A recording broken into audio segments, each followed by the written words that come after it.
रूला की अजीब दास्तान। ये सदियों पर मुहित एक खामोश दास्तान है।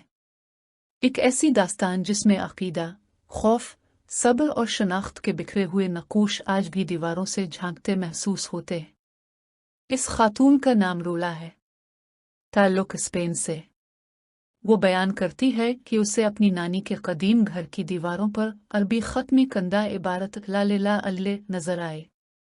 जब उसने हैरत और तजस्सुस के आलम में अपनी वालिदा से इसके बारे में दरियाफ्त किया तो माँ ने एक ऐसा राज आश्कार किया जो सदियों से सीनों में दफन था। माँ ने कहा, बेटी रोला, तुम्हारे आबाओ अजदाद एक ऐसे दौर में जिंदा थे जब तफ्तीशी अदालतें, इंक्विजिशन, किसी पर रहम नहीं करती थी। वो हमारी जिंदगी के हर पहलू पर नजर रखती थी। वो मजीद कहती है, जब ईसाई फौजें घरों में दाखिल होती तो सबसे पहले गुस्ल खानों की तलाशी लेती, क्योंकि तुम्हारे बुजुर्ग तहारत और सफाई में बेमिसाल थे। वो पानी से इस्तिंजा करते, ना कि कागज से। पानी के इस्तेमाल पर भी नजर रखी जाती।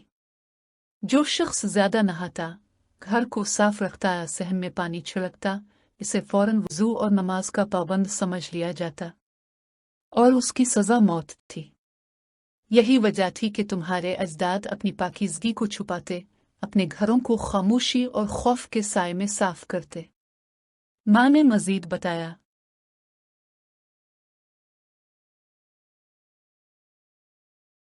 अगर किसी के पास कुरान का कोई वरक या तस्बीह मिल जाती तो इसका अंजाम यकीनी मौत होता। इसलिए वो तौहीद के कलिमात को पत्थरों में नक्श करके उन पर प्लस्तर कर देते और तस्बीह अपनी उंगलियों पर जेबों के अंदर पड़ते। फिर उसने ज़बान की गवाही का जिक्र किया। आज भी हस्पानवी ज़बान में कुछ अल्फाज बाकी हैं, जैसे उजाला, जो दरअसल इंशाअल्लाह से निकला है, ओले, जो वल्लाह की बाज़गश्त है, और काफिर, जो काफिर से माखूज है। ये सब हमारे माजी की मध्यम सदाएं हैं। माँ की आवाज़ मजीद बोझल हो गई। बेटी, तुम्हारे बुजुर्ग तो मौत को भी धोखा देते थे ताकि अपना ईमान बचा सके। आज भी स्पेन के जुनूबी देहातों में जब कोई मर जाता है तो लोग गमगीन धुनों में कुछ मुबहम अल्फाज दोहराते हैं, ला इलाहा ला इलाहा इलाहा। वो समझते हैं कि ये महज मातमी नगमे हैं, लेकिन दर हकीकत ये कलम तौहीद ला इलाहा अल्ले की तब्दील शुदा शक्ल है। तुम्हारे आबाओ अजदाद मरने वालों को इसी अंदाज में कलिमा सिखाते थे ताकि तफ्तीशी अदालतें ना समझ सकीं, और यूं ये आवाज़ नस्लों में बाकी रही, अगरचे इसका मफहूम दिलों से महव होता गया।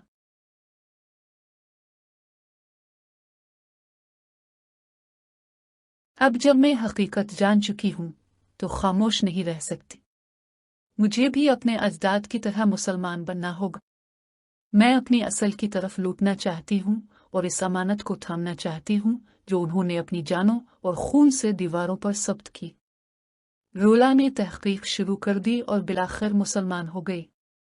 अपने कबूल इस्लाम के बाद के जज्बात यूं बयान करती है, इस्लाम कबूल करने के बाद मैं दिनों, हफ्तों और महीनों तक अपने अजदाद के लिए रोती रही। मैं खुद से पूछती थी कि मेरे बुजुर्गों, जब वो तुम्हारे घरों में घुसकर तलाशी लेते थे तो तुम्हारे दिलों पर क्या गुजरती होगी? तुम किन अजियतों से गुजरते होंगे? वो मजीद कहती है, हर रात की तारीकी में और हर सजदे में जो मैं आज अदा करती हूँ, मेरे आंसू समंदर की तरह बहने लगते हैं, एक अजीब सी तड़प और दर्द के साथ, इन तकलीफों को महसूस करते हुए जो मेरे अजदाद ने बर्दाश्त की।